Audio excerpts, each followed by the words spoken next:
पंडित जी वेद मंत्र बोलते रहते। और एक और आजकल वो शादियों का तो बड़ा सिस्टम खराब हो गया है।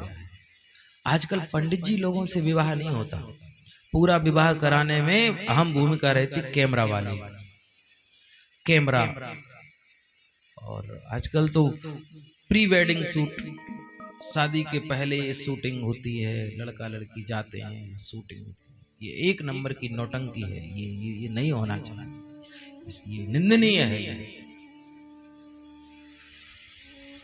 और आजकल तो एक और प्री वेड की तो बात क्या है, आज तो शादी के पहले मैंने सुनने में आता लिविंग रिलेशनशिप में आते हैं। उसके पहले लड़का लड़की एक साथ रहते हैं कि भैया हमारा आपका अगर अच्छे से निभ गया तो हम शादी करेंगे, नहीं तो कोई बात नहीं, हम दूसरी जगह देखेंगे।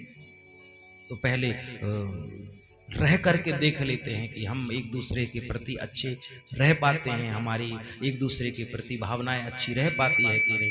फिर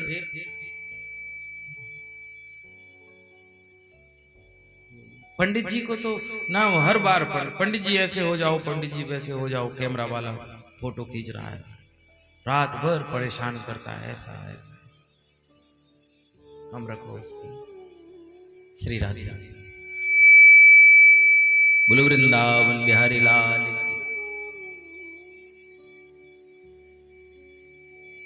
ये इसमें फिर जैसे तैसे शादी जब हुआ ना तो 4-6 लोग बचे वहां पर। तो मिष्ठान्ना मित्रे जना कहते हैं, उस मिष्ठान्न को पाने में बस मित्र लोग रहते हैं और उसके बाद सब चले जाते हैं। फिर 2-4 लोग बच जाते हैं और फिर वो वधू को लेकर के घर आ जाते हैं। एक और आजकल बड़ी चलता है कि वो मंच पर दूल्हा दुल्हन इकट्ठे होते हैं, फिर कोई दूल्हा को ऊंचा उठाते हैं, कोई दुल्हन को ऊंचा उठाते हैं। ये शादी हो रही है कि नौटंकी, क्या हो रहा है? जहाँ पर पवित्र मंडप बना है, जहाँ देवताओं का आह्वान किया जा रहा है, वहां पर कहते हैं दूल्हा दुल्हन, पूर्व काल में अंतरपट की व्यवस्था थी। विवाह में पट डाला जाता था दुल्हन दूल्हा के ऊपर, दुल्हन के ऊपर, और वो पहली बार ही पट को ऊपर उठाते थे, तब दूल्हा दुल्हन पहली बार एक दूसरे को मंडप में देखते थे, उसके पहले देखते ही नहीं थे। और उसमें वो शादियां जो होती थी वो जीवन भर निभती थी, जीवन भर चलती थी। और आजकल जो इतनी नौटंकी में वो दुल्हा को उठा रहे हैं, वो दुल्हन को उठा रहे हैं, और फिर ऐसी स्थिति में कोई वहां गिर रहे हैं, कितने सारे एक्सीडेंट हो रहे हैं, वो लुढ़क जा रहे हैं, एक दूसरे के ऊपर गिर जा रहे हैं। ये और जिस पवित्र विवाह के बंधन को, जो जैसे षोडश संस्कार में यज्ञोपवीत आदि षोडश संस्कार हैं, उस षोडश संस्कार में एक विवाह संस्कार भी है। और उस विवाह संस्कार में हजारों लोगों के सामने मजाक बनाया जा रहा है, उन लोगों को हंसी उड़ाई जा रही है, वीडियो चल रहे हैं, वीडियो वायरल हो रहे हैं, और उनके विषय में एक बार नहीं अनेक बार उनकी अपमानित होना पड़ रहा है। तो भैया जिस विधि से होता है उस विधि से करना चाहिए विवाह। विवाह में फूहड़ता नहीं होनी चाहिए, विवाह में दिखावा नहीं होना चाहिए, विवाह में कोई प्रकार का नौटंकी नहीं होनी चाहिए। विधिवत तरीके से बड़ी मर्यादा के साथ में वेद विधि के अनुसार विवाह होना चाहिए, तब तो वह विवाह है, वरना वो कहाँ विवाह रहा। वो तो एक प्रकार का अनुबंध हो गया। उस तरह भैया ऐसा करना था तो हो गया। विवाह अत्यंत मर्यादित होना चाहिए। आज पितामह भीष्म कह रहे हैं कि हमारी बेटी के लिए तो आप सर्वथा उचित ही हैं। बेटी को क्या चाहिए? सुंदरता चाहिए, तो आपके अंदर की सुंदरता, ओहो कन्हैया क्या बात कहूं, आपकी सुंदरता। त्रिभुवन कमनम तमाल वर्णम रवि कर गौर वराम वरम दधाने बपुरलक कुलावृतान नाब्जम विजय सखे रति रस्तु में नवद्या। गोविंद आपके समान सुंदर तो भला कौन होगा। त्रिभुवन कमनम, तीनों लोकों में आपके समान कोई सुंदर नहीं। त्रिभुवन कमनम तमाल वर्णम रवि कर गौर वराम वरम दधाने। हे विजय के सखा, हे श्री कृष्ण के सखा, श्री अर्जुन, हे अर्जुन के सखा, तुम्हारे चरणों में मेरी मति लग जावे, मेरी बुद्धि लग जावे। और गोविंद एक बात मैं और कहना चाहता हूं अपनी तरफ से। एक पिता के लिए गौरव की बात होती है कि वह अपनी बेटी एक ऐसे वर के लिए सौंप रहा है जिस वर के अंदर कई क्वालिटियां हैं, कई योग्यताएं हैं। आपके अंदर की योग्यताओं में एक अच्छे व्यक्ति के पास, एक अच्छे सभ्य पुरुष के पास क्या चाहिए? उसके पास शौर्य होना चाहिए, शौर्य। उसके पास उसका स्वभाव अच्छा होना चाहिए। शौर्य, स्वभाव, ज्ञान और स्नेह, 4 गुण तो बहुत अच्छे ढंग से होना ही चाहिए। अब शौर्य की बात कहां कहे, शौर्य की बात क्या ही कहे। आपके अंदर शौर्य, लोग कहते हैं कि अर्जुन ने जीत लिया महाभारत युद्ध, कोई कहते भीम ने जीत लिया, कोई किसने जीत लिया, कोई किसने जीत लिया। पितामह भीष्म कह रहे हैं वो हमें पता है, ना अर्जुन ने जीता, ना भीम ने जीता, ना युधिष्ठिर ने, नकुल ने, ना सहदेव ने, किसी योद्धा ने युद्ध नहीं जीता महाभारत युद्ध। आपने अपनी दम पर, अकेले की दम पर पांडवों को महाभारत युद्ध जिता दिया, वो भी बिना शस्त्र उठाए।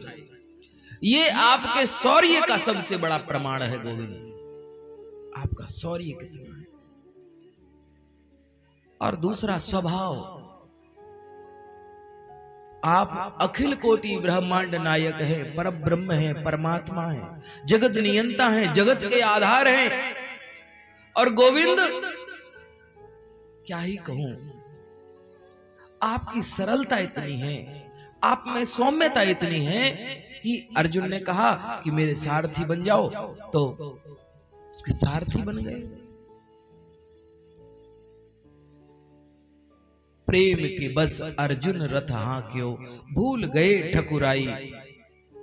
ठकुराई, ठाकुर का मतलब होता है मालिक, ठाकुर का मतलब होता है स्वामी। आप ये बात भूल गए कि आप जगत के स्वामी हैं। और अर्जुन ने कहा प्रेम पूर्वक कि आप मेरे सारथी बन जाओ, तो अर्जुन के सारथी बन गए, अर्जुन के आप दास बन गए। अर्जुन के ये सारथी कौन होता है? दास ही तो होता है। तो आप अर्जुन के दास बन गए। ये स्वभाव है आपका, आपकी सौम्यता है। इतना बड़ा होने के बाद भी आप इतना छोटा काम करने के लिए तैयार हो गए, ये आपके स्वभाव की महानता है। और तीसरा, ज्ञान होना चाहिए व्यक्ति के, और ज्ञान का तो आपके लिए क्या बोलूं, ज्ञान तो इतना आपको कहते इतनी अच्छी व्यवस्था बनाई हो, यहाँ देखो बढ़िया माइक लगा हो और बढ़िया पंखा चल रहा हो, सब मौसम बढ़िया हो, सब जगह शांति हो और ज्ञान दिया जाए तो ज्ञान लेना भी अच्छा लगता है, ज्ञान देना भी अच्छा लगता है। सारी अनुकूल व्यवस्थाएं हो तो ज्ञान लेना देना अच्छा लगता है। पर आपने अर्जुन को उस जगह पर ज्ञान दिया, सेनयोर भयोर मध्य, दोनों सेनाओं के मध्य में अर्जुन ने कहा मेरा रथ बीच में ले चलो। दोनों सेनाओं के बीच में, दोनों सेनाओं के बीच में जब अर्जुन का रथ स्थापित किया और जब अर्जुन डरने लग गया तो दोनों सेनाओं के मध्य में आपने उस रथ को ही व्यास गद्दी बना लिया और व्यास गद्दी बना करके और अर्जुन को जो है गीता का उपदेश कर दिया। गीता ज्ञान है, वो ज्ञान आपने बड़े सहज भाव में अर्जुन को दे दिया और अर्जुन जो कि डर गया था उस ज्ञान को पाकर के वीर हो गया। तो ज्ञान आपके अंदर बहुत अद्भुत है। और चौथी बात, व्यक्ति के हृदय में अपनों के प्रति स्नेह होना चाहिए। तो स्नेह तो आपके अंदर कूट कूट के भरा है, ये मैंने खुद महसूस किया है। पितामह भीष्म कहते हैं, मुझे याद आता है गोविंद की एक दिन क्या हुआ, आपने जब अर्जुन आपके पास गया था तो सहायता मांगने के लिए, तो आपने कह दिया कि हम युद्ध तो करेंगे, परंतु युद्ध में तो रहेंगे परंतु युद्ध नहीं करेंगे, शस्त्र नहीं उठाएंगे। और आपने वो प्रतिज्ञा कर ली कि हम शस्त्र नहीं उठाएंगे। और एक दिन जब मैं सेनापति था गोविंद, तो दुर्योधन ने एक दिन आकर के मुझको बहुत कोसा। दुर्योधन हमको कहने लगा, पितामह देखो आप खाते हमारा हो और भजाते हो पांडवों का। आप प्रतिज्ञाबद्ध है हस्तिनापुर की राज सिंहासन के लिए कि आप जीवन भर इसकी सेवा करेंगे। आप प्रतिज्ञाबद्ध हैं और लेकिन आप सहयोग कर रहे हैं उनका, वरना पांचों पांडव और उनकी सेना आपके लिए बहुत बड़ी बात नहीं है। आपके कौशल के पीछे, आपका युद्ध कौशल, आपकी वीरता, उसके आगे पांडव जो है कुछ भी नहीं है। आप जानबूझ करके उनको मारना नहीं चाहते, उनकी सेना का संहार नहीं करना चाहते। तो ये बात ठीक नहीं है पितामह। क्या बताऊं कन्हैया, उस दिन दुर्योधन ने हमको बहुत भला बुरा कहा और उसके भला बुरा कहने के कारण मुझको बड़ा क्रोध आ गया। और उस दिन जब मैंने युद्ध किया ना, उस युद्ध में मैंने ऐसा लगा कि मैंने अपने तीरों से आकाश को ढक दिया था। जैसे सारी पांडव सेना तितर बितर हो गई थी, सारी पांडव सेना शोकग्रस्त हो गई थी। ऐसा प्रतीत हो रहा था पांडवों के मन में, उस सेना के मन में, कि आज लगता है कोई बचने वाला नहीं। मैंने ऐसा युद्ध किया गोविंद। और उस दिन मैंने जो युद्ध किया ना, उस दिन अर्जुन भी घबरा गया था। और जब अर्जुन घबरा गया कि आज पितामह भीष्म को न जाने क्या हो गया है, लगता है आज ही युद्ध समाप्त करके मानेंगे, उस दिन जब अर्जुन शांत हो गए, कुछ नहीं कर पा रहे थे, यहां तक कि अर्जुन को मैंने धनुष पर तीर चढ़ाने का भी अवसर नहीं दिया, इतनी गति से मैंने तीर चलाए। उस दिन तो गोविंद सच बताना, तुम भी घबरा गए थे। उस दिन जब दुर्योधन ने मुझे कोसा था ना, उस दिन एक बात मुझे याद आई। गोविंद, तुम भी क्षत्रिय हो और हम भी क्षत्रिय हैं, दोनों क्षत्रिय हैं। आपने प्रतिज्ञा करी कि मैं शस्त्र नहीं उठाऊंगा, तो मैंने सोचा ये कैसा युद्ध है कि तुम ऐसा संकल्प कर लो, ऐसी प्रतिज्ञा कर लो कि हम शस्त्र नहीं उठाएंगे और पांडवों को जिता देंगे। और हम क्षत्रिय क्या मर गए जो तुम्हें युद्ध जिताने देंगे? उस दिन गोविंद सच बताऊं, मैंने भी एक प्रतिज्ञा करी कि जो हरि आज ना शस्त्र गहाऊं, तो लाजो गंगा जननी को शांतनु सुत न कहाऊं। मैंने भी प्रतिज्ञा करी कि मैं आज यदि मैंने गोविंद को शस्त्र न उठवा दिया तो लाज है मुझे माता गंगा की और आन है मुझे, और यदि मैं ऐसा न करा पाया तो मैं अपना सब उल्टा पाऊं, मेरा सब औंधा गिरे, मैं किसी को मुंह ना दिखा पाऊं संसार। ऐसा उन्होंने प्रतिज्ञा करी। और गोविंद, जब उस युद्ध को मैंने तितर बितर कर दिया, पांडव सेना त्राही त्राही करने लगी, उस दिन गोविंद मैंने वो बात देखी जब आपको क्षणिक क्रोध आया और क्रोध में भर करके वहीं पर एक टूटा हुआ रथ पड़ा था, उस टूटे हुए रथ का आप अपने रथ से कूद गए और कूद करके उस टूटे हुए रथ का पहिया उठा लिया आपने, और पहिया उठा करके जब मुझे मारने के लिए दौड़े, उस समय मैंने अपना धनुष, अपना तरकस नीचे छोड़ दिया। गोविंद, इससे अच्छी गति तो कोई हो ही नहीं सकती कि तुम मुझे मार दो। आपके हाथ में वो रथ का चरण, जिसको कहते हैं पहिया, वो चक्र सुदर्शन की भांति मुझे दिखाई दे रहा था, और उसकी तीव्र ज्वालाएं मुझे ऐसी प्रतीत हो रही थी कि वो मुझे अभी ही मुक्ति दिलाने के लिए आ रहा हो। उस बात को मैं याद करता हूं गोविंद, तो आनंद से भर जाता हूं। इस बात से नहीं कि आपने पहिया उठा लिया, आपने शस्त्र उठा लिया। बात ये थी गोविंद, अरे आप तो सब कुछ हो, कर्तुम अकर्तुम अन्यथा कर्तुम समर्थ हो, आप सब कुछ करने में समर्थवान हो। आपके लिए ये युद्ध तो क्या, ये भूमि को आप ऐसे फूल, पूरी पृथ्वी को आप ऐसे मसल के रख सकते हैं, आपके अंदर सारी बात। पर आपने युद्ध में पहिया उठा लिया, शस्त्र उठा लिया, इसका मतलब ये नहीं कि आपने हमको मारने के लिए नहीं। गोविंद, मुझे याद आया है कि मेरी प्रतिज्ञा, क्योंकि मैं आपका भक्त हूं ना, तो मेरी प्रतिज्ञा को सच करने के लिए आपने अपनी प्रतिज्ञा तोड़ दी। प्रबल प्रेम के पाले पड़कर प्रभु को नियम बदलते देखा। अपना मान टले टल जाए पर भक्त का मान न टलते देखा। आप मुझे कितना स्नेह करते हो, इस बात ने सिद्ध कर दिया कि आपने रथ का पहिया उठा लिया।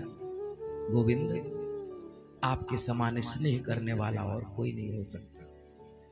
हे अर्जुन के सखा, हे श्री कृष्ण, हे मधुसूदन, आपके चरणों में मेरी मति हो जावे, मेरी मति लग जावे। बस आपसे इतना ही मैं प्रार्थना करना चाहता हूं। और महाराज, इस तरह से पितामह भीष्म ने भगवान की बड़ी सुंदर स्तुति करी। स्तुति करते ही करते और पितामह भीष्म ने अपने प्राण त्याग दिए। अपना पांच भौतिक शरीर पंच तत्वों में विलीन कर दिया। पांडवों ने उनका संस्कार किया है। संस्कार करने के बाद कुछ दिन रहे और फिर भगवान द्वारिका चले गए और द्वारिका में बड़े आनंद के साथ पहुंचे हैं। और समस्त द्वारिका वासियों ने भगवान श्री कृष्ण का स्वागत किया है और अपनी समस्त माताओं के पास गए हैं। अच्छा, भगवान की जो है 7 माताएं हैं।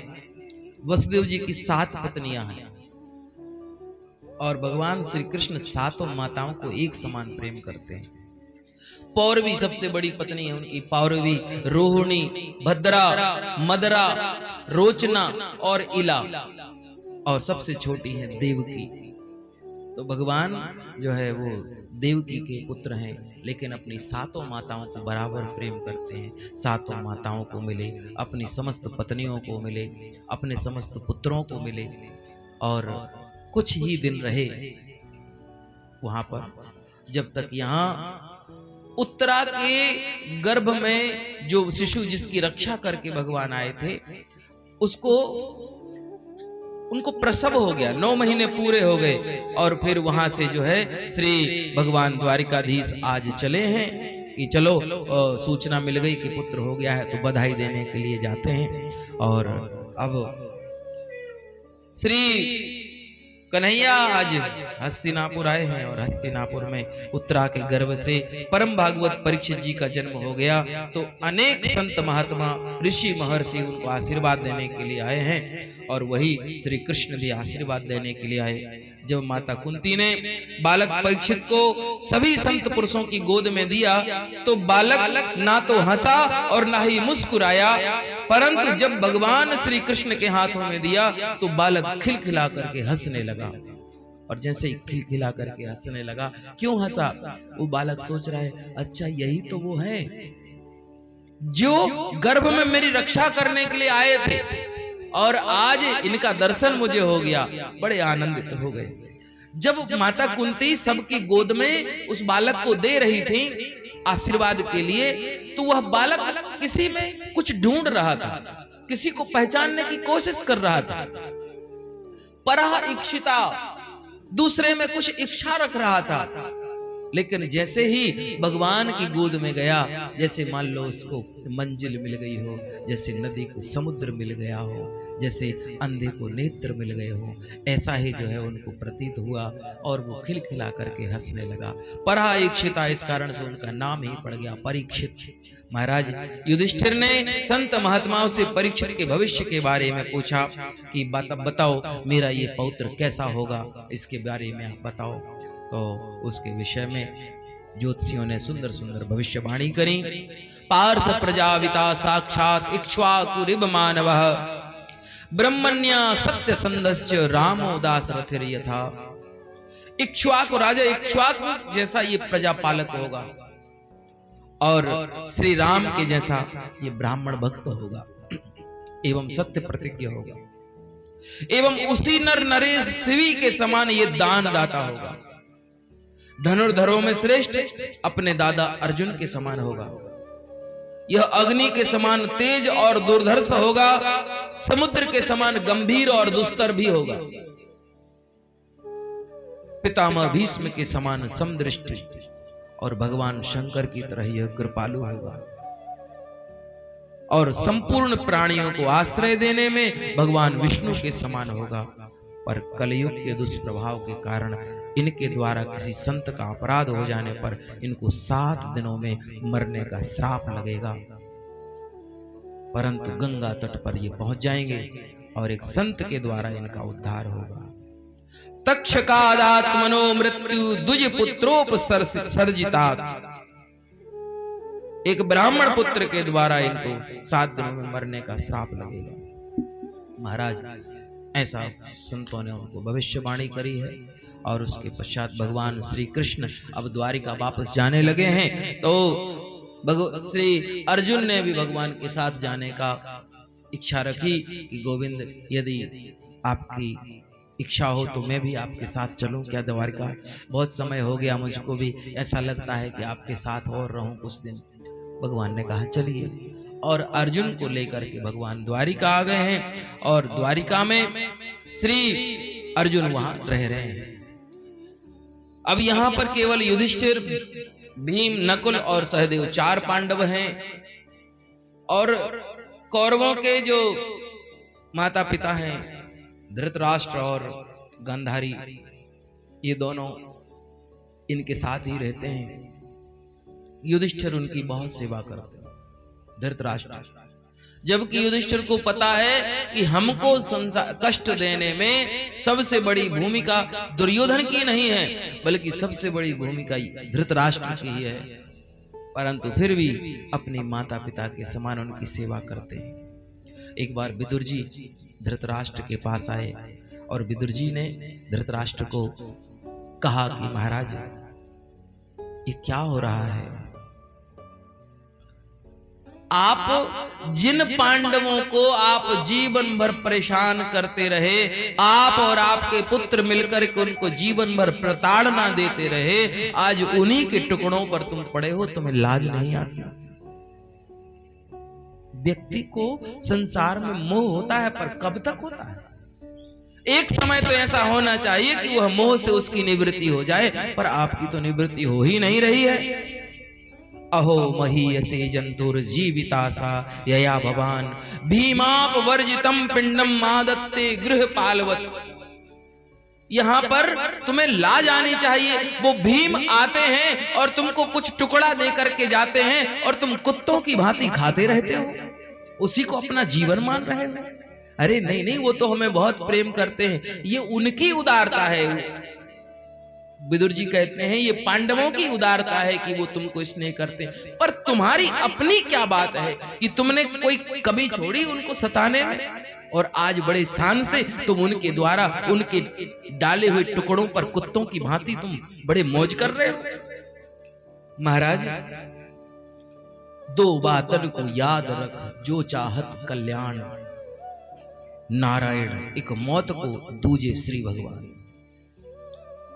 मरना है, इस संसार से जाना है, याद रखना चाहिए, और दूसरे भगवान कभी भूलना नहीं चाहिए। दोनों बातों को अहरनिश हमको याद रखना है।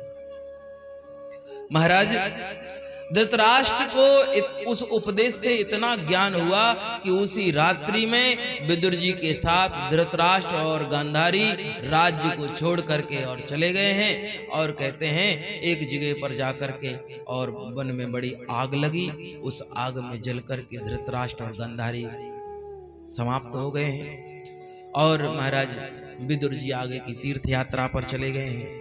युधिष्ठिर जी ने अपने माता पिता धृतराष्ट्र और गांधारी को खूब खोजा, पर कहीं मिले नहीं, और युधिष्ठिर जी महाराज बड़े दुखी हुए। धीरे धीरे समय बीता, 1 महीना, 2 महीना, 4 महीना, 5 महीना, 6 महीने बीत गए, अर्जुन भी नहीं है, और महाराज युधिष्ठिर को नाना प्रकार के अपशकुन हो रहे हैं। कभी उनको लग रहा है दिन के समय में ही कुत्ते अपना मुख ऊपर करके और रो रहे हैं कुत्ते। सियार जो गांव की तरफ कभी नहीं आते, गांव में आ करके और सियार भी अपना मुख ऊपर करके रो रहे हैं। महाराज दिन में ही उल्लू आदि का भयंकर शब्द सुनाई दे रहा है। देवताओं की प्रतिमाओं से आंसू बहते हुए दिखाई दे रहे हैं। नाना प्रकार के अपशकुन को देखा है। तो युधिष्ठिर जी के मन में भय व्याप्त हो गया, पता नहीं क्या हो गया है कि आज हमको ये इतने अपशकुन एक साथ हो रहे हैं। 6 महीने बीत गए, अर्जुन भी नहीं है। उसी समय युधिष्ठिर ने देखा कि अर्जुन मुख लटकाए हुए और कांतिहीन, चेहरा काला पड़ा हुआ है और मुकुट टेढ़ा सा लगा हुआ है और जैसे किसी के बल ही खत्म हो गया हो, ऐसे निर्बल अवस्था में अर्जुन को आते हुए वहां से देखा युधिष्ठिर ने और अर्जुन से कहा, क्या बात है भैया, ये क्या हो गया तुमको?